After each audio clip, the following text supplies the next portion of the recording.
Well, obviously, you're seeing me instead of just hearing me this time, and this is a special video version, VideoCast version of our daily rants and raves. And I am excited to be joined by the guy who's making the entire Integrated Systems Europe show happen, Mike Blackman. Mike, how are you? I'm fine, thanks, Gary. And everyone seems to just associate me with ISE. I've got a team behind me of really good people that really make this work, and without them, I don't think we'd be as successful as we are. So I really appreciate that they get some credit out of this as well. You do have a great team. You know what, you and I have had a relationship now for over 10 years, and so I know what you do, and I know that you've picked a great team, and you have a great team. And this year, what's interesting about ISC is, as you've said every year, but this year more than ever, the show is way bigger than just the show. I mean, and in fact, all these special events that you have going on around the special conferences, for example, around the show. Do you mind sort of backing up a little bit and sort of cataloging everything that's going on and tell us what we should be watching out for and which conferences exist where and what we should be, putting on our calendars, because it starts way before the opening of the show on Tuesday. Yeah, absolutely. And one of the things I have to say is that we see ISE now as achieve what my dream always was. It's not just an exhibition; it's an event. That means there's a lot going on around it. There are conferences, there are parties, there are awards. There's a lot of networking going on. The people are coming into Amsterdam before and staying later. They're spending a week in the city. Um, this stuff is very important because it brings a lot more value to attendees to say, I'm not just there to see products, solutions in the exhibition, but I can actually meet a lot of the right people in this business. Yep. Now, that aside, one of the reasons of our success is that we get a lot of partners. We pride ourselves in being very, very good show organizers. We listen to our market, we reflect what they tell us, and a lot of the success of what we've done has been because we listen and work with the industry. But that besides, what we try to do is we don't try to pretend that we're experts in everything. So we try and find some partners in each of the sectors where we run conferences who will bring a little added value to what we're doing and have more insight into that sector.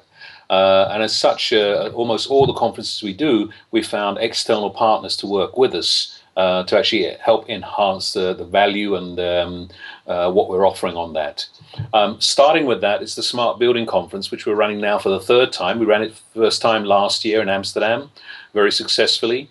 We then did it again in London, and so this is the third edition of that conference. This is something which is really prepared by CEDA and Infocom. They're the two partners on this, and we run it on their behalf. And this is really an opportunity for building technology managers to raise awareness and really understand what AV and building automation has to do from our sector with their sector. We've got something new this year. We've got the Audio Forum. We're working together with the Connessione. Connessione is an Italian magazine. I think you know them, Gary. Yeah. What we've done is created something which is trying to help facilitate meetings and knowledge sharing between professionals and companies in the professional audio market. You'll find that it's majority of manufacturers and companies using professional sound who are participating in that. So it's the first time, and based on the success of this, we'll continue to do it. I believe it will be successful, so I think you future as well. Then we have something, another new event, which is our investor showcase. Now, with that, this was something. I've been in a past life running a company that was funded by venture capital, and I saw how difficult it was in those days to actually find investment, to find people who were willing to actually risk their money with us. And a couple of years ago, I was starting to think, where do people in our business go when they've got great ideas but don't have the money to help bring that to market? One of the things I saw, there wasn't really any organized forum where they could actually go and present their products, their solutions, their ideas, and try and find people to fund it. Yes, ISE exists, Infocom exists, CEDIA exists, and there's a lot of this going on unofficially, where investment companies or bankers are walking the floor, looking at things and maybe getting ideas or maybe finding partners. Right. But maybe they're not finding the people who are really looking. So we said, okay, why don't we try and create? Maybe we are the right people to actually facilitate this forum. And whilst we know the industry, our industry, we don't know the banking Right. side. So we looked around and we found a company called Go for Venture, who are basically investment and venture capital specialists.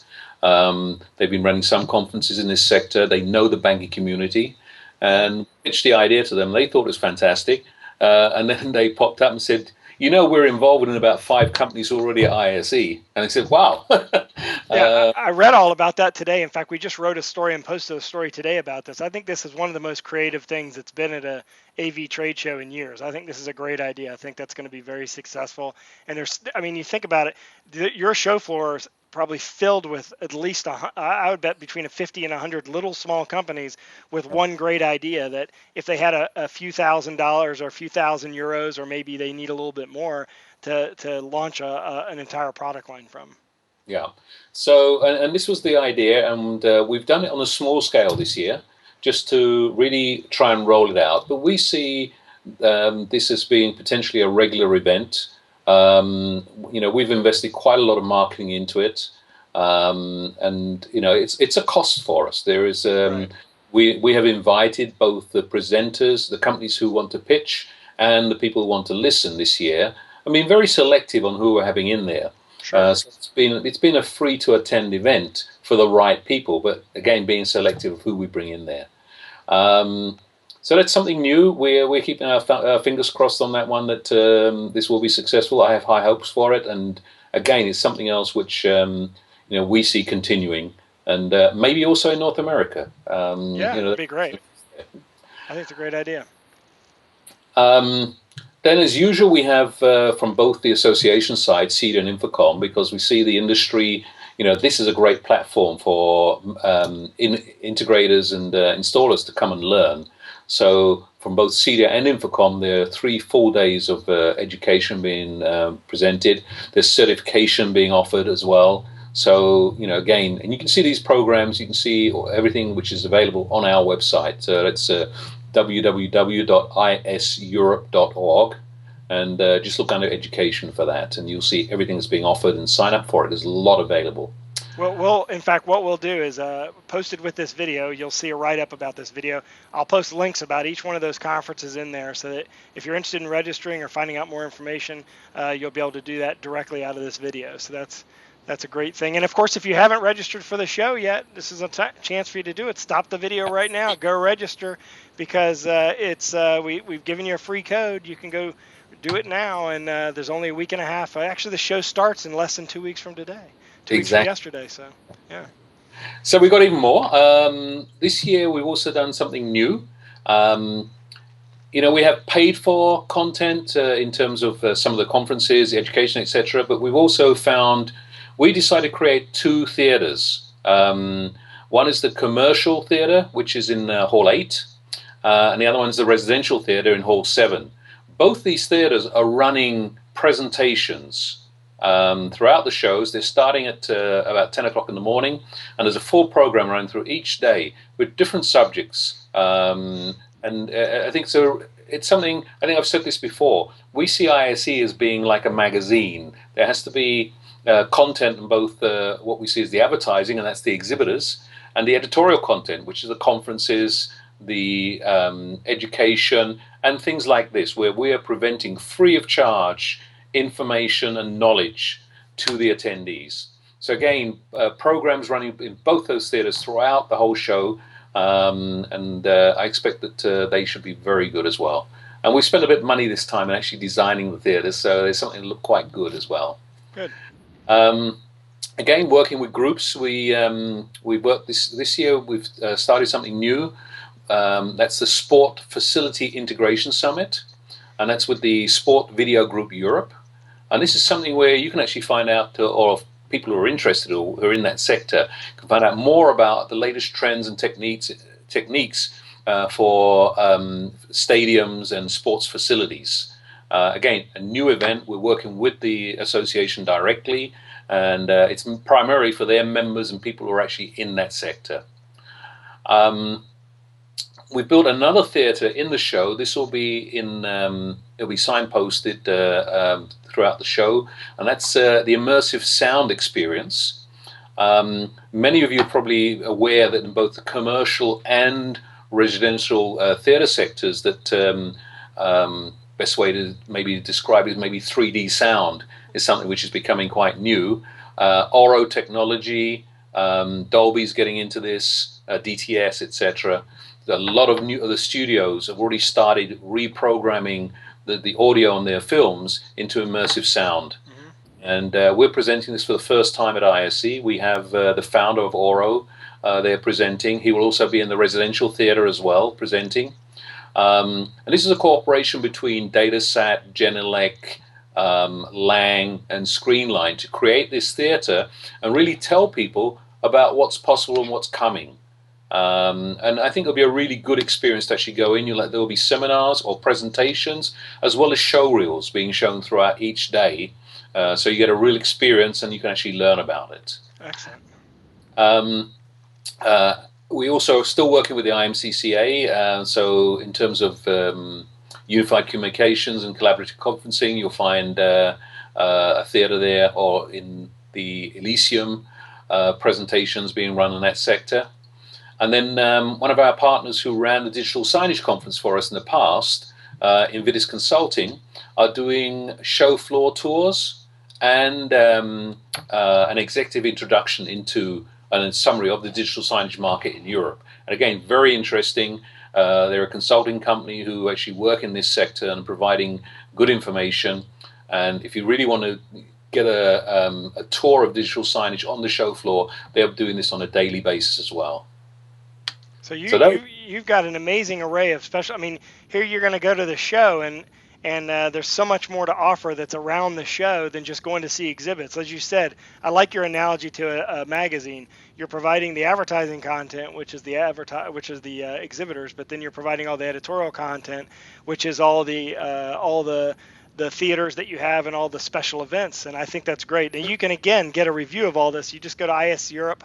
Is it .org or .com, or does it both go there? .org. .org, okay. And of Actually, course, work, but .org is the official site. Yeah, so iseurope.org, and of course at ravepubs.com/ISE2014, we've got all the stuff you've talked about. We've written up on that page, and all the documentation is there as well, so you can go to either site. And also, you've added an entrance to the show. A lot of people may not know that it'll make it a little more convenient for those, especially those that are coming in via train, because they have that new direct train from the airport. And then you've got another entrance that'll help with some of the traffic flow. So why don't you talk about that for those of us who've been for a while? Well, again, this is something where we always have that crush in the morning on entrances. When we started ISE, or the first year we went to Amsterdam, 2005, we actually were in Hall 8. And the whole show was in one hall. Yeah. Now we're in the entire facility. We're in the entire complex. We started in Hall 8, and we actually had that entrance. Then we went to, when we came back in 2007, we moved to the Europe side, the big Hall 1, and that became our only entrance. As the show grew, we also saw with the attendance growth, we needed to open up a second entrance. So we opened up the Holland entrance. That's entrance C if you're looking at the signpost. Right. The Europe entrance K. So those became the two main entrances over the last few years. And you see in the mornings there's quite a lot of pressure on those entrances. And what we don't want to do is keep people outside. We want to get you inside as quickly as possible, get warm, get your coats off and bags, and get them into the cloakroom and get prepared for the show. Have a coffee if you get in there before it opens. So we need to open up more space, and we decided to open up entrance F. That's a park entrance by Hall 8. Now, if your focus is digital signage, my recommendation is go straight to that entrance, because you're going to in the middle of everything to do with digital signage, LED walls, etc. That's where it's all happening. But it's also a fast way into coming into Hall 7, where we've got commercial audio, we've got some residential there, and you'll come in the back way into Hall 1 as well. Right. You have a secret bridge into Hall 1, which is really nice as Exactly. well. Yeah. So, Yeah. and we have our business center there. So if you want to sit down and read the paper, charge your phone because you've been making too many calls or whatever, we have all these free services there for you. There's wireless internet available if you want to go and just check your email. All those sort of things. They're all back there on that bridge where we created the business center. And it's a great place to, if you're stuck for a place to make a meeting, then it's a great place to go and check out and meet people as well. It's easy to find. That's Now gonna be great. we've added an extra here because what always happen is we all get accustomed to patterns. We go to a show and we know that's the entrance, and we get Right. into autopilot and we just walk straight there. And every time we open a new entrance, it takes a little while for it to get accustomed. When we opened the entrance C, the first year, it was about 30% of our attendance went through that entrance. Now it's actually 55% of our attendance go through that entrance.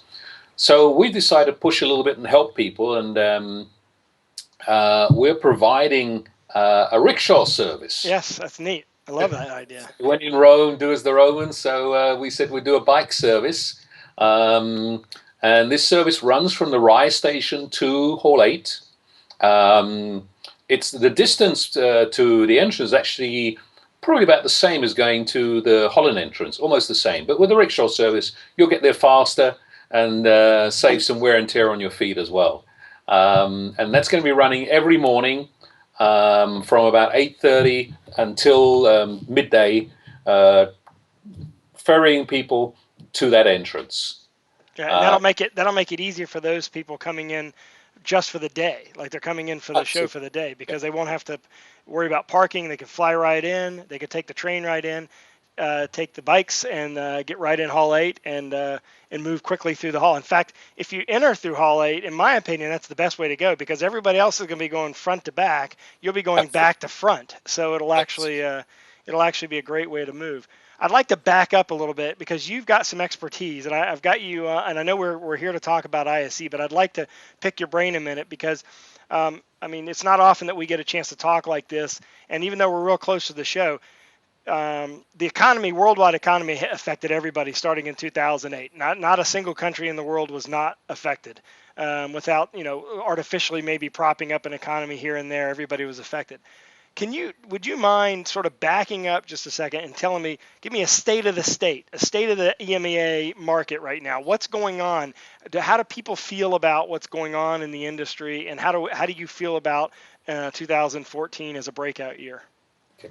So one of the things we do is, obviously we listen to our exhibitors. We listen to, I'm meeting a lot of people, and it's one of the questions I always ask: how's business? Which are your good countries, etc. So, I can reflect some of the message I get from exhibitors. But what we also do is we use that as a sort of for us we have a barometer, which is we look at the attendance of the show and see where we're seeing growth from, which countries are picking up, and at what rate are they picking up.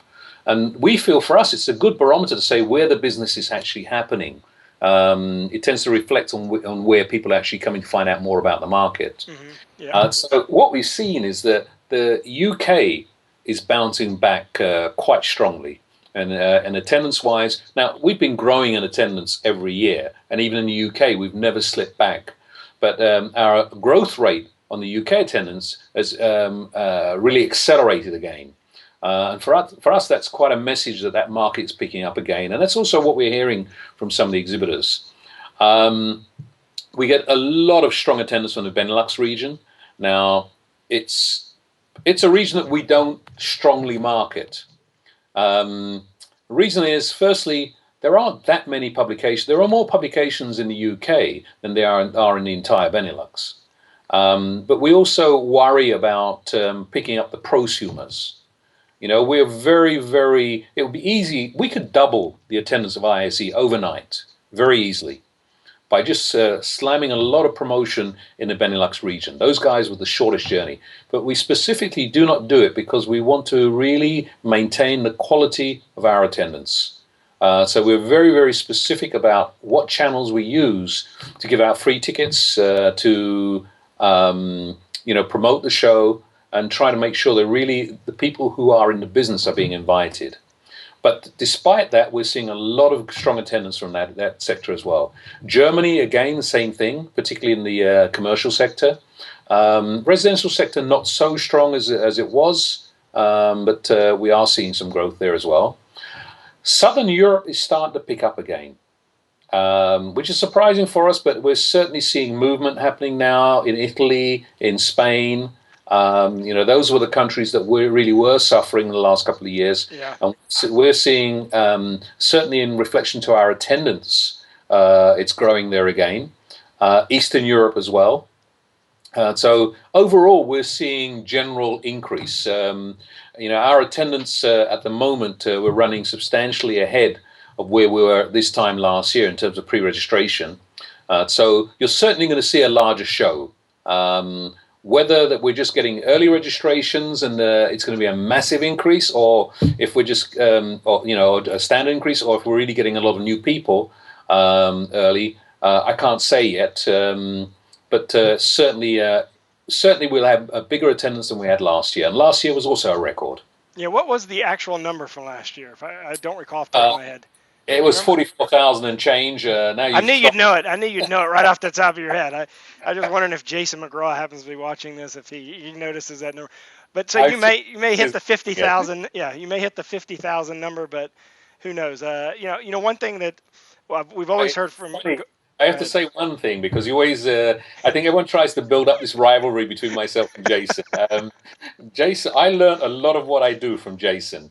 So if we start to be bigger and better than Infocom, it's Jason's fault. He's the one who started this. He's the one who's made it happen, and he's been a great mentor and someone who's really, driven ISE and really helped to make it what it is. Yeah, he's coming over. He's going to be there. So he's going to be there, and we pride ourselves in being part of two great groups, Infocom and CEDIA. It's the strength that's actually made ISE work. And it's one of the things that actually gives a commitment to the industry. I've worked in other organizations that are more commercially minded. I'm not saying that we're not commercially minded. We certainly are. But when you work for organizations where the focus is very much just on the bottom line rather than developing the business, it's very nice to work in an organization where developing the business is the priority. Right. This is all we do. If this goes bust, we can't do anything else. That's right. You're out of a job. Yeah, I was getting ready to say, one of the things that's been great about ISE over all the years is that even with your growth, you've maintained the quality. I think it's interesting, your comment about how you could easily increase attendance by opening up to the sort of prosumers, that person that really wants to spend money on his own house to make a better audiovisual system. But you're right. Exhibitors have always said that. So your growth has actually been organic growth with quality. So I think that's a great thing. So go ahead. And that's something where we work. We have an advisory committee made up of exhibitors, and this selection is made of large companies, small companies. We choose different countries and different sectors. So we try to get a good representation geographically, sector-wise, and company size in this group, so that everything is represented. And we meet with them regularly, talk, try to get feedback about which new sectors we should try and grow in. We realize that there's a lot we can still try and achieve, but we can't do it all at once. So, we work with this group to actually look at the most important sectors and say, okay, that's where we're going to focus for our growth for the next year. Yeah, in fact, the last two sort of focuses with LED walls and digital signage has really paid off for you, and I think that it's exactly the targets that everybody's been wanting. Now, Dirk Schlesinger is going to do your keynote address, and he's going to talk all about the Internet of Things and how things are connecting together. And Cisco, being of Cisco, he's going to drive how the network has had a huge impact on AV. So that's something I think everybody, I hope that you would agree, should attend. It's the opening. It's an opening keynote for the entire show. And give me the details on that again. So, we've tried to follow, as Infocom and CDN, actually trying to do a sort of opening event, more as a network and the kickoff. And we realized a lot of people come into Amsterdam the night before. There are some education, some conferences. A lot of journalists are coming in. There are exhibitors there. And we said we need to do something, and it should be more visionary. And we last year we did something more entertaining with Marco Tempest. I enjoyed it, and I think it was relevant to our industry. But we felt this year we should go to something which is more strongly more associated.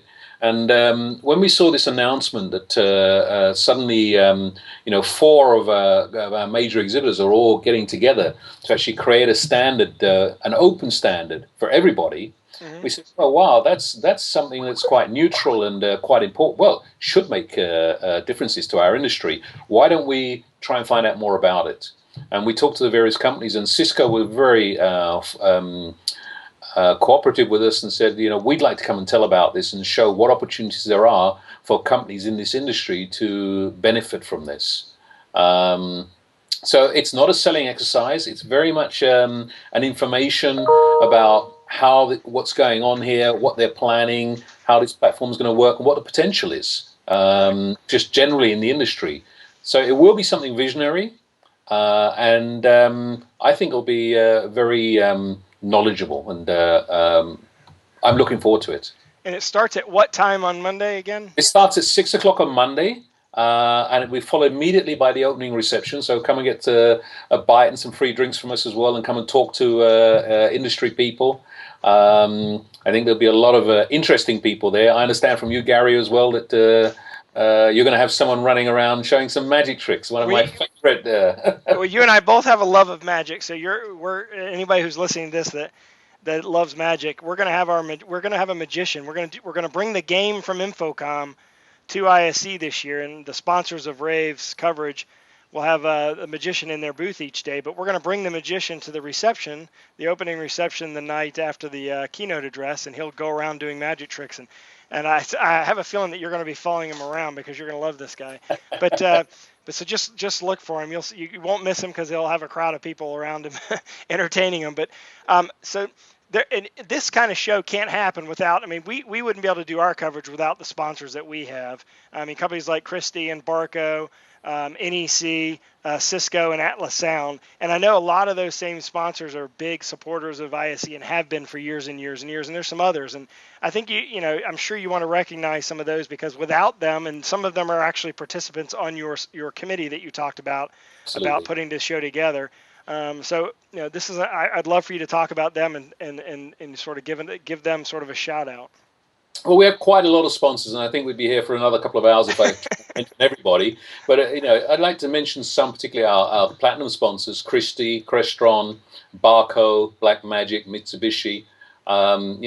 They've been constant supporters of ours and really work to help us move this show on. They actually sit on our advisory committees as well, and their reasons for doing that is to actually help the show improve. Um, and this is where we really appreciate the support we get. This is free time which is given by these companies Right. to give us input to actually help this show work and this show grow for the industry. And they take off their company hats and really try to be neutral about their advice and look at the best thing for the show itself. And we really appreciate the support we get from them. We have other companies in there. Lang works very much everything around the show, theaters, etc. A lot of times they're actually not only providing the technology together with their partners like Barco and NEC and Panasonic, but they're also putting the technicians in there to actually make these things work and make sure they continue to work. Yeah, Uh, Herr Lang has been a big supporter since the very beginning. He's done a phenomenal job, and as you mentioned, I think you said they're basically helping you with the theaters, the two commercial and the residential theaters that you put on the show well, floor. actually, we have another company actually building those theaters, but certainly in everything else, you've seen the very large idea we had. We went to them and said, "Look, we have this idea. We're always trying to be creative." My feeling is that when you come to ISE, there should be a wow effect when you arrive. Right. Something you remember. And we try to do something in our entrance every year. Usually it's a big investment in these things, and they tend to be 1 or 2 years, 3 years, maybe sometimes we do it, but we try to create something new. We had the LED curtains for a few years, and then we changed and put the large screens in with um, edge blending projection. Yep. And every year that's improved. We put a big investment actually building that screen as a permanent installation in the RAI. So these are things we have to work with the RAI as well, the facility, because putting that in as a one-off is always, it's a shame. Yeah. So Yeah. we worked with them. They said, okay, we'll keep that, and they work with us. Help us create not just the effect, but the content, and really give us advice on trying to show something good. And you'll see a few other things around the show. Daktronics works with us for some signage and actually helping you get around the show. The same with Mitsubishi and the front entrance, Samsung as well. So you see various things around the show where we've actually had companies, our exhibitors come in and actually donate equipment to actually create features or information points within the show. We've also got support this year with we've got a new creation. It's called M2D, and basically the idea is that it's helping manufacturers find distributors. You'll find screens almost like an airport board showing information about which manufacturers are looking for distributors in which regions. Oh, So wow. then you actually use that and go in and say, okay, if I'm looking for I don't know, audio pro audio in Croatia. Suddenly I've seen that this company is actually looking for a distributor in that area. It's new.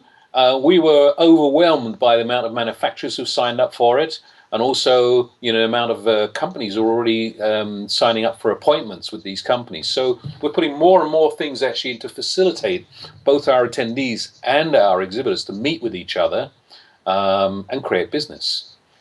In terms of exhibitors as well, we actually have almost 200 new exhibitors this year. Wow. And that's varying from, in size of company. One, in fact, Corning. I think many of you know Corning as a leading glass manufacturer. Maybe you've seen this futuristic video they've run. Yeah. Yeah. A day in the life of glass. Yeah, that's a great video. So Corning are coming for the first time, and they will actually be showing interactive glass for digital signage. We have Huawei, Chinese manufacturer in the sector for unified communications. We have a few more companies in terms of architectural lighting, Robe, Overlights, B&K Brown. So these are an automated lighting industry. So that's something which is growing within ISE. We pushed, something in building automation is becoming bigger and bigger within ISE now. It was a sector which we always had some companies showing it. We had people like Crestron and AMX, etc., and KNX. KNX. Now we're getting some of the companies who did really see themselves involved in the AV sector and suddenly coming in now and saying, yeah, we want to be, we see the relevance now and we're coming to the show. So Digital Strom is somebody who does building automation, and they really sort of companies have only targeted electrical contractors in the past, and suddenly seeing the sense to talk to integrators. And Bang & Olufsen are with us now. It's somebody who I think most people know them more as a consumer brand. Yeah. But they're becoming more and more a custom install brand now. They've always had a sector. I was amazed when I visited them to see actually they had they were very large in building evacuation systems, audio for building for large venues, and it's unknown to a lot of people. But they're coming more and more in our sector now as well, and we'll be exhibiting at ISE. So they're just a few of the 200 new companies. So don't think you're just going to see some of the same old things at ISE. There are a lot of product launches, so you'll see new products, but there are new companies who have never been with us before. Yeah. Now, how many exhibitors do you have? What is the number of exhibitors this year? To be exact, I think it's 964 exhibitors. Okay, so 964. And what's interesting about I noticed it last year more than any other year, and I know that you're really proud of this, but a lot of products that were previewed or shown for the first time at ISE last year, especially more than any other year. There's always been some, but I think a lot of companies shifted their product introductions that they would have normally done in the summer or early fall to ISE because of the timing of the show and the fact that the audience has become more and more global. It's not a European show anymore. You've got an audience from all around the world. I mean, yes, we have. We are still primarily a European show, and almost 90% of our attendance is European. But we are getting people who are coming from other parts of the world who are coming to the show. We have the fortune that, and it's one of the things that also comes within the planning of how and timing of our shows. As a group, we sit together. Jason McGraw, Richard Tan, Max Jarmillo from Latin America, and we sit together regularly and actually talk about. We don't compete with each other date-wise, but working with each other in terms of exhibitors and work as a group and feeding off that. So we on that. But we've been fortunate, in terms. Firstly, we're 6 months out from Infocom, and almost 6 months out, 8 months out from CEDIA. So that helps us in terms of product launches. And what we've seen over the last years is more and more companies actually certainly focusing their European product launches around ISE. They get two hits of the market, North America and Europe, in this way. And the other advantage we get is that a lot of those companies who are very large in the consumer sector, we come in just after CES in Las Vegas, so they use that opportunity of this time of the year to actually do product launches, because they by doing some of the consumer products which are being used in the commercial sector, they won't get a lot of people, a majority of people who come to ISE don't go to CES, Right. so they need to come here. And it becomes a fantastic opportunity for these companies to actually get the massive press effect of product launches at this time of the year. Yeah. In fact, you'll see a lot of 4K products because of CES Yeah. bringing over to ISE because of your timing. So I do have one last question. The fact that you're wearing a short sleeve shirt, does that mean that it's going to be nice and sunny for the ISE show, or do we still need to bring jackets? Well, on my side, it's wishful thinking. But what I can tell you, sitting here, we have we certainly have better weather than the northeast US at Yeah. the moment. Generally, we have snow at this time of the year, which my kids are really disappointed because they haven't had any decent snow yet. Yeah. They all got skiing stuff for Christmas and haven't been able to use it yet. At this stage, it looks like we're going to have reasonable weather, maybe wet. It certainly won't be freezing cold at this stage. Keep my fingers crossed. And you still need a jacket. It gets a little fresh, particularly in the evenings. But don't expect the cold weather that we had in 2005 no, 2006 in Brussels, and 2 years ago in Amsterdam as well. Yeah. So we're going to be spared that. Hopefully we won't get any of your snow. I think what's been happening in the northeast US is staying there. There's a front that's holding it off. So we're pretty optimistic at the moment that we get good weather. Well, I'll tell you, good or bad weather, they're going to be. You're probably going to set an attendance record, and it's going to be a successful show because of your team and the work that you guys have done. Again, the show starts. The official exhibition's open on February 4th through the 6th, but as you can tell from this, there's a whole lot of events surrounding that, with all the big stuff starting as early as Monday. And of course, we talked about the keynote address Monday afternoon, the reception Monday evening, which follows the keynote address, and of course all the special events, the education. You can get continuing education credits. All of it can be found just by going to iseurope.org. I really appreciate you, Mike, knowing how busy you are, and also the fact that it's like 9 o'clock at night there now. You joining me today. All this, we appreciate everybody watching this podcast, and of course, we'll put links about everything we've talked about today embedded in this podcast, or in this video cast, I should say. And I appreciate your time, Mike, and I'll see you in less than, I guess, in about 12 days.